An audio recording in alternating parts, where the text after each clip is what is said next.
더마카와 함께 시선 집중의 문을 열겠습니다. 어서 오세요. 네, 안녕하세요. 더마카입니다.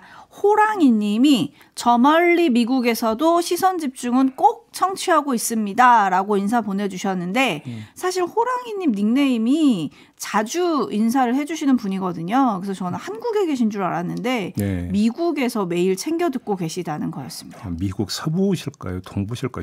거기 워낙 땅덩이가 넓은 나라라. 그러니까요. 시차가 어떻게 되는지 모르겠네요. 네, 그리고 저는 또 미국에 계시다고 하니까 미국 시간으로 오늘인가요? 트럼프와 해리스와 트럼프가 첫 TV 토론을 하잖아요. 네. 분위기가 어떤지 또 궁금한데 네. 한번 보실 거면 보고 내일 총평 남겨주시면 좋을 것 같습니다. 네, 거기도 좀 대선 때문에 시끄럽죠. 네. 그리고 저희가 어제 용담 얘기했잖아요. 네. 기억하시죠? 용담꽃. 예. 네네. 174 하나님이 꽃시장에서 데려온 용담으로 동료들에게 나눠주려고 작게 꽃다발 6개 만들었어요 라고 하고 사진을 보내주셨는데 오호. 보라색의 용담과 이거 약간 오렌지빛 도는 꽃이 뭔지 모르겠는데 너무 예쁘게 잘 만드신 거예요. 아침부터 이걸 6개를 만들었다고요? 네, 나눠주신다고. 손재주가 좋으시네요. 예, 돈도 많이 드셨겠네요. 어제 그랬죠. 더마카가 비싸다고. 맞아요. 용담 비싸다 그랬는데 174 하나님 이거 받으시는 동료분들 정말 기분 좋으실 것 같아요. 네, 그 꽃다발에 이렇게 메모 하나 한 다발에 얼마 이렇게 적어서 네. 선물해 주세요. 한 다발에 얼마요? 마음을 나누는 게 아니고. 네. 이런 멘트를 들어보면 제이비는 절대 꽃다발 선물은 한 번도 안 해봤을 것 같다. 아니 왜 멀쩡히 잘 자라고 있는 생명을 꺾기는 제 일관된 지론입니다. 네, 그러니까요. 꽃다발 평생 한 번도 안 사보신 게 너무 티가 났다. 네, 저 속물이에요. 됐어요. 네. 김윤경 님이 가을이 다시 밀리고 있습니다. 맞아요. 또 어제 열대야 또 나타났죠. 네, 그래서 어제도 너무 더웠는데 오늘도 덥대요. 그래도 파이팅이라고 보내주셨는데요. 정말 징글맞습니다. 네. 이번 여름 정말 질긴 것 같아요. 그리고 4888님, 매일 의정부에서 구리로 고속도로 이용해서 출퇴근하는 사람입니다. 터널 내에서 제발 라이트 좀 켭시다. 저는 어떤 심정인지 알아요. 네, 위험하니까요, 그죠? 진짜 터널 가면 진짜 위험하고 긴장되거든요. 근데 라이트까지 안 켜버리면 좀 그렇죠. 민폐입니다. 정말 심각한 민폐거든요. 네. 조명환 님이 아들이 군복무를 마쳤습니다. 2달 정도 남은 수능 준비를 시작했는데요. 지금 수능을 시작을 하셨대요. 네. 합격 맛집 김종배의 시선 집중해서 합격 기원 부탁드립니다. 군대도 이겨냈는데 수능쯤은 가뿐히 넘으실 거라고 생각합니다. 합격하실 겁니다. 좋은 대학 가시기 바랍니다. 원하시는 대학 가시기 바랍니다. 화이팅. 파이팅. 네. 그리고 그림쟁이님, 오늘도 과음으로 회사에서 해장라면 먹으면서 듣고 있습니다. 아니 이분은 도대체 어제 보낸 그분이에요 혹시? 아이디 다른 것 같은데 맞나? 오늘도 술 약속이 있는데 내일도 이러겠죠? 물론 술 안 먹는 날도 저는 본방사수는 합니다. 네, 자랑 아니니까 좀 자제하세요. 네, 날씨가 덥다고 하니 이태백 님이 시선 집중은 시원한 방송 해주세요 라고 했는데 오늘 준비한 뉴스들 들으시면서 어떤 기분이실지 모르겠습니다. 일단 가보죠. 첫 번째 뉴스 어떤 겁니까? 이원석 검찰총장이 어제 출근길에 김건희 여사 불기소 권고를 한 수사심의위원회의 결정에 대해서 말한 게 있는데요. 나눠서 좀 들어보겠습니다. 자, 우선 첫 번째 대목부터 들어보시죠. 이태원 참사 때의 수사심의위원회도 그렇고 이번 수사심의위원회 결정에 대해서도 미리 제가 그 결정을 존중하겠다 말씀드린 바 있습니다. 어떤 결정이 내려지든 간에 수사심의위원회의 외부의 민간 전문가들의 의견을 존중해서 사건을 처리하겠다 하는 마음은 이미 수사심의위원회 이전부터 여러분께 말씀드린 바 있습니다. 네, 그래서 어떻게 하겠다는 걸까요? 모두가 불기소 결정으로 가겠다는 뜻으로 해석을 했는데요. 자, 이어서 두 번째 대목 들어보시죠. 대통령께서도 김건희 여사에 대해서 언론을 통해서 현명하지 못한 처신이라고 언급하신 것으로 알고 있습니다. 현명하지 못한 처신, 부적절한 처신, 바람직하지 못한 처신이 그것이 곧바로 법률상 형사처벌의 대상이 되거나 범죄 혐의가 인정되는 것은 아니다는 점에서 저희들도 많은 고민을 했습니다. 네, 법과 도덕은 다른 영역의 문제라는 주장인데요. 자, 그래서 법률 보완이 필요하다고 합니다. 마저 들어보시죠. 저 개인적으로는 차제의 이번 기회에 공직자의 배우자에 대해서도 법령을 정확하게 보완하고 미비한 점을 정비를 해서 더 이상 사회적인 논란의 소지가 없도록 입법을 충실하게 정리하는 것이 필요하다는 생각을 하고 있습니다. 네, 마지막으로 도이치 모터스 건에 대해서도 한마디 했는데요. 들어보시죠. 제 임기가 이번 주에 맞춰지기 때문에 제가 종결하기는 어려울 것이라고 생각됩니다. 네, 좀 장황하게 들었는데요. 그럴 만한 이유가 있습니다. 무슨 이유입니까? 이원석 총장의 논법, 그 논법의 특징을 쫙 살필 수 있기 때문인데요. 정리하면 이런 겁니다. 불기소 결정의 정당성 주장은 수사심의위원회의 권고에 기대서 펼치고 있고, 김건희 여사 처신의 부도덕성은 윤석열 대통령 발언에 묻어가서 펼치고 있고, 행여나 제기될 법리 문제는 법의 미비를 앞세워서 국회 탓으로 돌리고 있고, 도이치 모터스 건은 자신의 임기 다음 문제이기 때문에 나는 몰라요 라고 이야기를 하고 있고, 정리하면 뭡니까? 이원석 총장의 논리에서 나, 주체로서의 나는 없다라는 겁니다. 나의 주체적 판단, 나의 주체적 결정은 없습니다. 이 발언들 다 들어봤지만. 그래서 이원석 총장의 논법에 이렇게 이름 붙여도 될 것 같습니다. 미꾸라지 논법. 이렇게 이름 붙여도 될 것 같다라는 게 저희 총평이고요. 지적할 점이 하나가 더 있습니다. 뭡니까? 일단 뉴스부터 들어보시죠.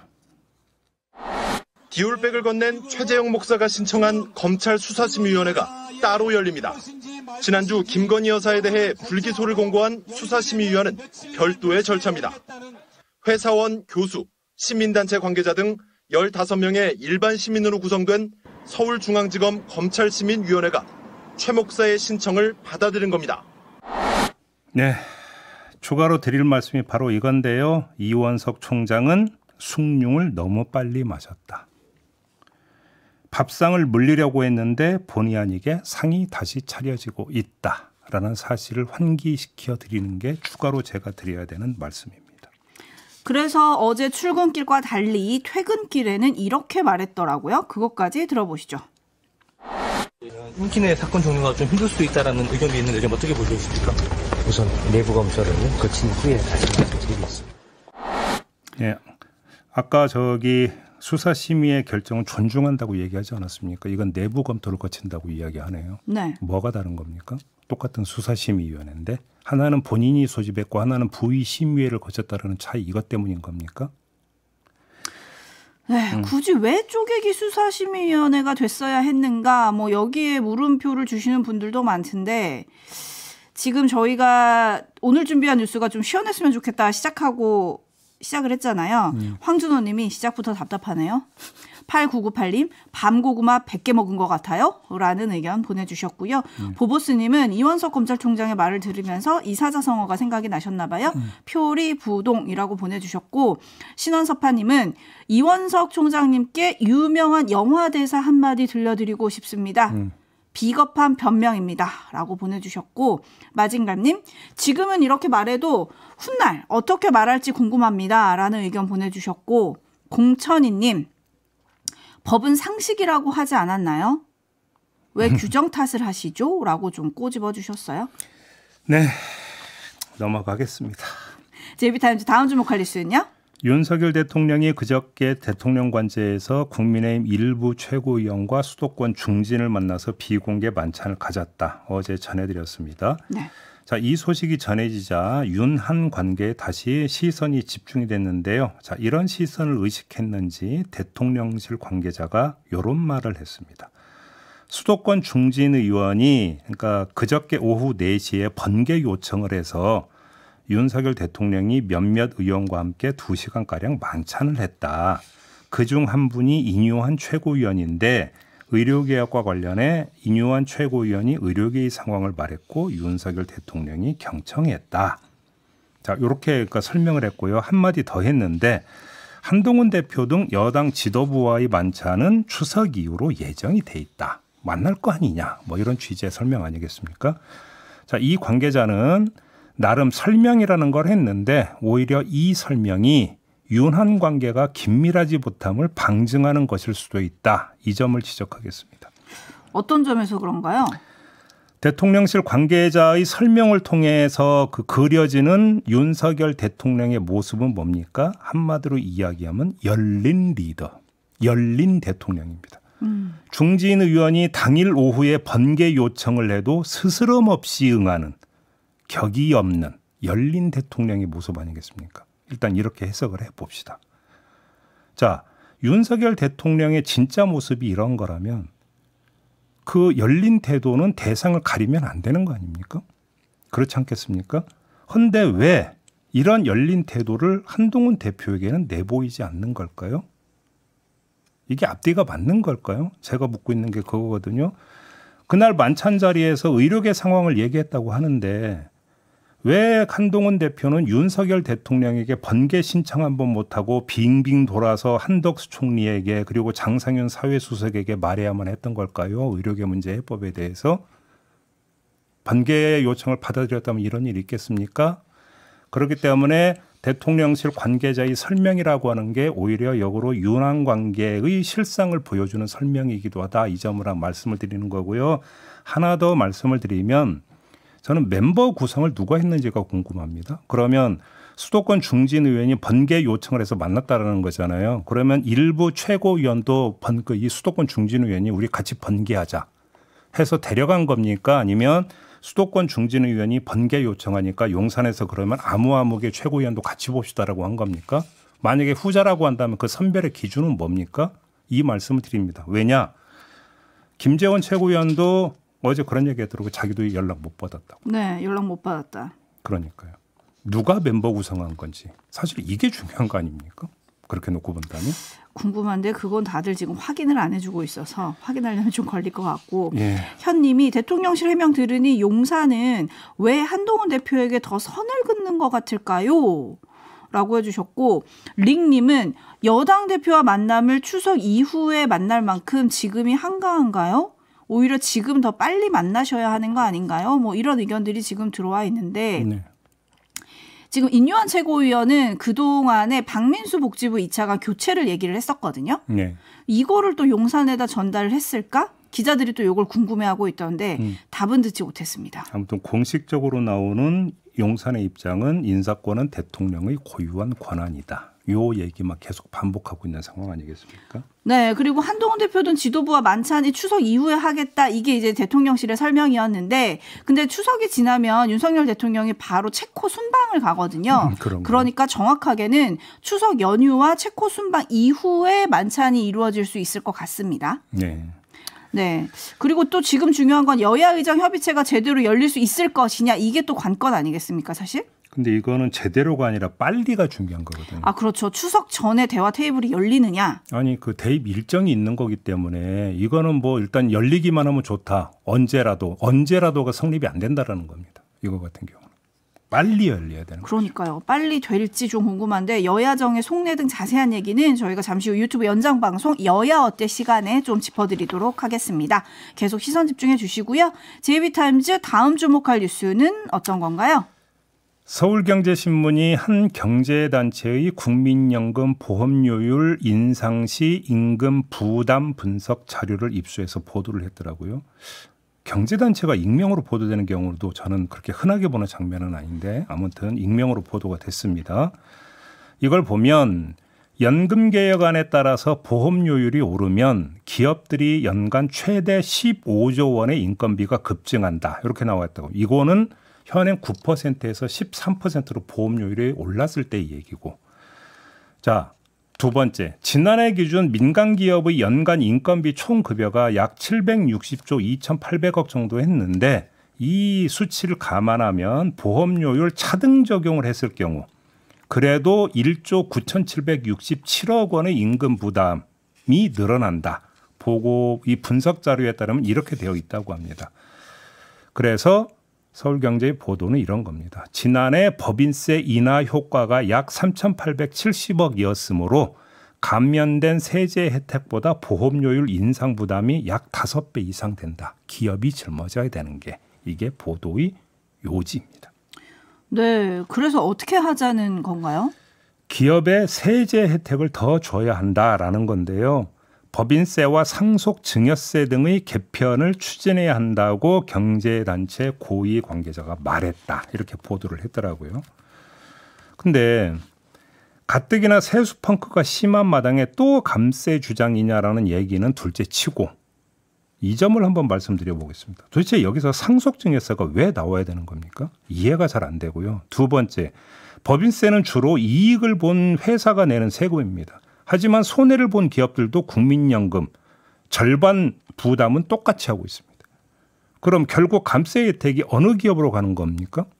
돈 잘 버는 기업으로 가는 거 아니겠습니까? 자, 이런 걸 보고 하는 말이 있습니다. 경제단체가 벌써부터 떡 본 김에 제사 지내려고 한다. 요 얘기 안 할 수가 없는 거 아니겠습니까? 바로 감세 얘기를 들고 나오고 있다는 겁니다. 앞으로 이게 어떻게 전개될지 예의주시해야 되는 부분이다. 요 말씀을 드리겠습니다. 네, 물프레님이 엄살 먼저 부리는 건가요? 라고 해주셨고, 클래스 마스터님도 상속세랑 무슨 관계가 있나요? 라고 물어주셨고, 역풍이다님이 지금도 세수 부족이라면서 세수를 늘려야 하는 거 아닌가요? 라고 해주셨고, 최현숙님 뭐가 두려워서 익명으로 이 발표를 합니까? 라고 좀 꼬집어 주셨는데, 근데 사실 국민연금 지금 개혁해가지고 올리면요, 기업만 부담이 늘어나는 건 아니잖아요. 노동자도 늘어나는 거죠. 네. 당연히 직장인도 늘어나는 것이죠. 자영업자들은 오롯이 그들이 부담해야 되지 않나요? 그러면 그거는 소득세 깎아주는 건가요? 그러니까요. 근데 어차피 국민연금은 당신들이 가져가는 거니까 소득세는 논외다 이런 논리가 되는 건가요? 어떤 논리일까요? 그러니까요. 일단은 이 기업이 익명 말고 실명으로 나와서 좀 국민들과 토론을 한번 하셔야 되는 게 아닌가 하는 생각이 좀 드네요. 경제단체라고 하는데 아마도 이런 비슷한 주장이 앞으로 줄을 이을 가능성이 있다고 봅니다. 일단 시작이다. 그러니까 신호가 울렸다. 이렇게 이해를 하는 게 맞을 것 같습니다. 네, 지켜보도록 하고요. 뉴스와 분석이 함께하는 JB타임즈 함께하고 계신데요. 전기요금 고지서를 받으시는 촌철님들이 계신 것 같아요. 지금까지 낸 전기요금 중 제일 많이 나왔던데 다음 달은 더 많이 나오겠죠? 저는 사실 밤에만 에어컨 켰거든요. 해주신 분 계신데 지금 그거는 7월 달 전기로 올 겁니다. 아마. 그러니까요. 지금부터 제가 전해드릴 내용은 8월 달 얘기입니다. 네, 전해주시죠. 폭염에 시달렸던 8월의 전기료가 마침내 고지되기 직전에 왔다고 합니다. 한국전력이 집계를 해봤는데요. 8월 주택용 가구의 평균 전기 사용량은 363kWh로 전기요금은 63,610원, 지난해 8월과 비교하면 13%, 액수로는 7,520원이 오른다고 합니다. 지난해 8월보다 올해 8월 전기요금이 증가한 가구는 76%였다고 하는데 요금이 증가한 가구의 평균 증가액은 가구당 17,000원 정도 된다고 합니다. 그리고 전기요금이 오히려 줄어든 가구도 23%에 달한다고 하네요. 드디어 올 게 오는 건가요? 조금 전에 전해드린 수치는 말 그대로 평균 수치고요. 주택용 전기요금은 누진제가 적용이 되기 때문에 전기를 많이 썼다면 평균치보다 훨씬 많이 나올 수가 있습니다.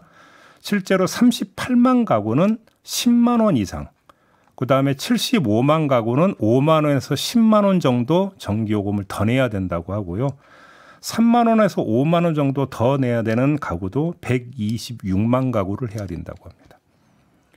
근데 저는 이거 말고 오히려 다른 점, 오히려 여기에 시선 집중을 했는데 1년 전 8월에 비해서 전기를 덜 쓴 가구가 23%에 달한다고 말씀을 드렸잖아요. 네, 저도 이게 좀 신기해요. 한전은 이걸 자발적인 전기 절약으로 해석을 했다고 하는데 뭐 물론 그런 가구도 있을 수는 있을 겁니다. 근데 그게 다일까요? 그런 가구도 있겠지만 자발적 절약. 근데 이게 아니라 전기요금이 무서워서 그 폭염에 그 열대야에도 에어컨 하나 제대로 틀지 못한 가구가 그만큼 많았다. 더 나아가 에어컨 설치할 수 없을 정도로 형편이 어려운 가구도 그만큼 많았다. 이렇게 해석할 여지도 얼마든지 있는 거 아니겠습니까? 지금 이게 23% 전체 가구의 23%라고 한다면 대한민국의 4분의 1입니다. 그렇지 않습니까? 이걸 어떻게 이해를 해야 될 것이냐. 그다음에 정책이 어떻게 반영할 것인가. 이것도 우리 사회가 한번 고민해봐야 되는 중요한 포인트다. 이 점까지 함께 말씀을 드리도록 하겠습니다. 아, 그러니까요. 그리고 또 장관이 말한 거 보니까 관련부 장관이 말한 거 보니까 이게 조금 진정이 되면 이제 전기요금 인상 논의를 본격적으로 시작해야 한다. 또 이렇게 얘기를 했더라고요. 그러니까요. 바나나 우유님이 여름에는 누진세 없애주시면 안 될까요? 라고 해주셨고 임금님귀의 캔디님 수능 성적표만큼 보기 싫은 고지서입니다. 라고 해주셨고 덕수님 어렸을 때 어머니께서 가만히 있으면 시원하다 라고 하셨는데 이제는 못 참고 먼저 틀자고 하십니다. 뭐를? 에어컨을. 어르신께서. 네, 8월 고지서가 두렵습니다 라고 해주셨고요. 변광성님은 전기요금 줄어든 가구들이 정말로 어려운 가구 아닐까요? 대책이 좀 필요해 보입니다. 라는 의견들 보내주고 계시네요. 에너지 바우처 제도라는 게 시행이 되고는 있는데 그 폭이 어느 정도인지 한번 좀 살펴봤으면 좋겠다. 이런 말씀 드리면서 오늘 JB타임스 마무리하겠습니다. 밤학과 수고하셨고요. 고맙습니다.